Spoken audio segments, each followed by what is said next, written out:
Welcome to the channel. So in this video I'm going to show you my technique for removing sand deposits from a vehicle.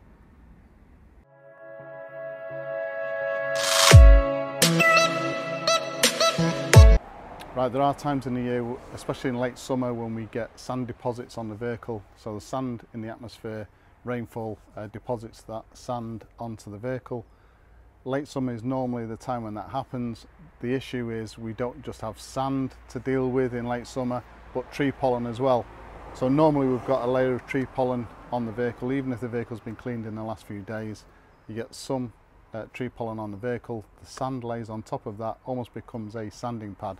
So there is a technique that I use for getting sand from the vehicle. Power washing just won't do it. Power washing will get rid of some of the sand, but the sand which is actually embedded within the pollen will stay there. We need some form of chemical intervention in order to get that pollen released and then obviously get the sand off as well. So I'm going to be using a snow foam, pH balanced snow foam. Any form of pre-wash will do for this particular exercise, but make sure that you know the pH levels and the chemical composition of the detergents that you're using. So the process I'm going to use here is I'm going to power wash the vehicle first to get rid of a lot of the sand off the vehicle, then use, as I say, a detergent, pH balanced snow foam. Probably going to do 2 applications of that and then go through a standard contact safe wash.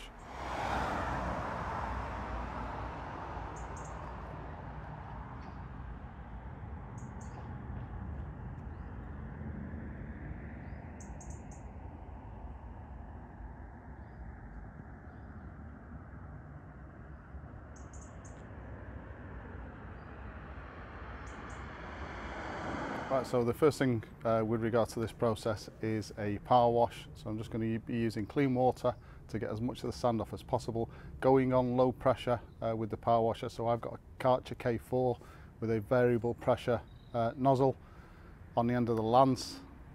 Really important you don't hit the vehicle straight away with high pressure, because you'll just send that sand and those metallic particles across the surface of the paintwork and get some marring as a result of that.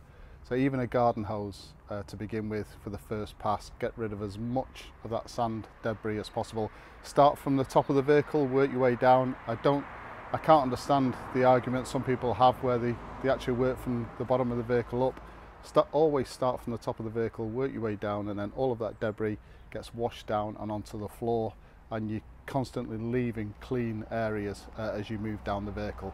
So power wash first, low pressure, get rid of as much of the sand as possible, and as I said, from the top of the vehicle down.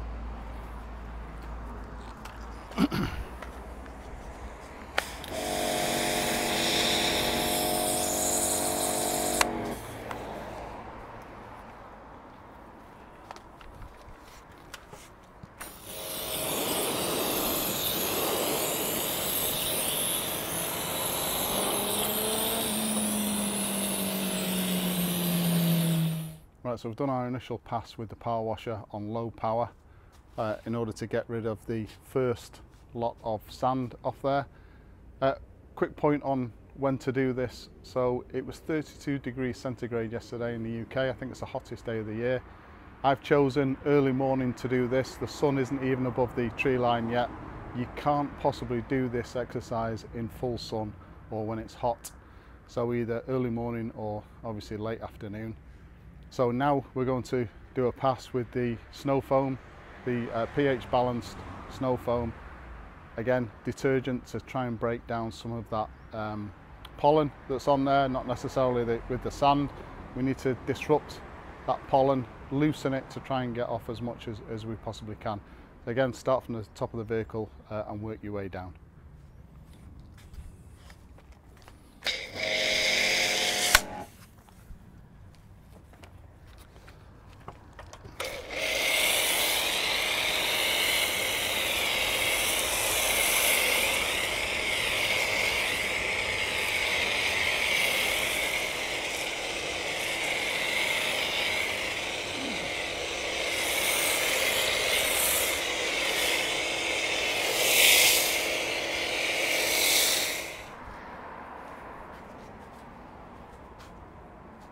Right, because I've chosen the right time of day, obviously the sun isn't up yet, I can leave this snow foam to dwell for the correct amount of time. So I'm going to leave it for about 5 minutes to do its work. We're going to power wash off, and I'm going to give it a second snow foam application, and then again power wash that off.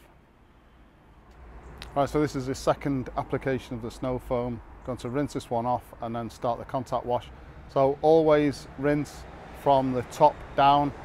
These people with the argument of you rinse from the bottom up, to me personally, utter nonsense and beyond or against any of the training, the formal training that I've done with regard to detailing. And I'll just explain why. So if you rinse from the top down, you're creating clean areas you don't have to go back to. And always the dirtiest part of any vehicle is the bottom third. This argument that you rinse from the bottom up to leave the detergent or most of the detergent on the vehicle, utter nonsense, because if you're rinsing from the bottom up, you're actually taking the detergent off the most contaminated part of the car first. So that argument doesn't even hold water, forgive the pun. So I always rinse from the top down, create those clean areas that you don't have to go back to.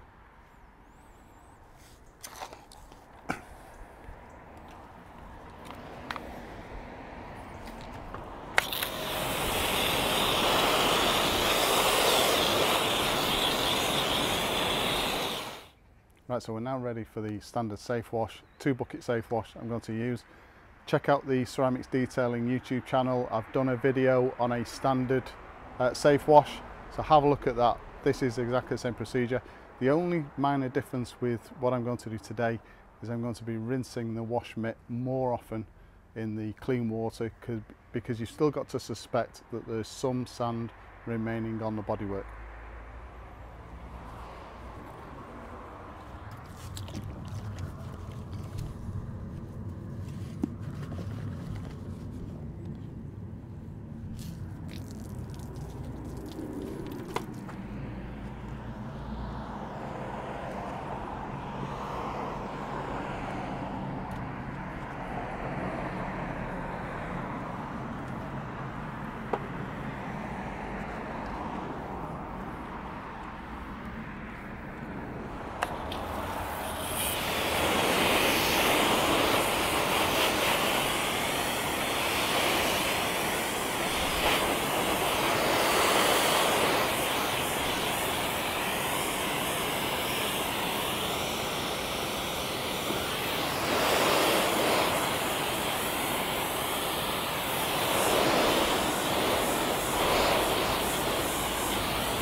Right, so that's a 2 bucket safe wash completed. Although this vehicle has been ceramic coated, I did it coming up to 2 years ago now. I'm going to apply a polymer sealant layer over the top just to give it some added protection. There is a forecast for thunderstorms later this week, possibly carrying more Saharan sand. So I just want to give this some added protection. So I'm going to apply a polymer sealant layer now, which is applied to the wet vehicle. The residue is rinsed off, and then I'm going to dry with a disposable microfiber towel, and that's basically the whole process done.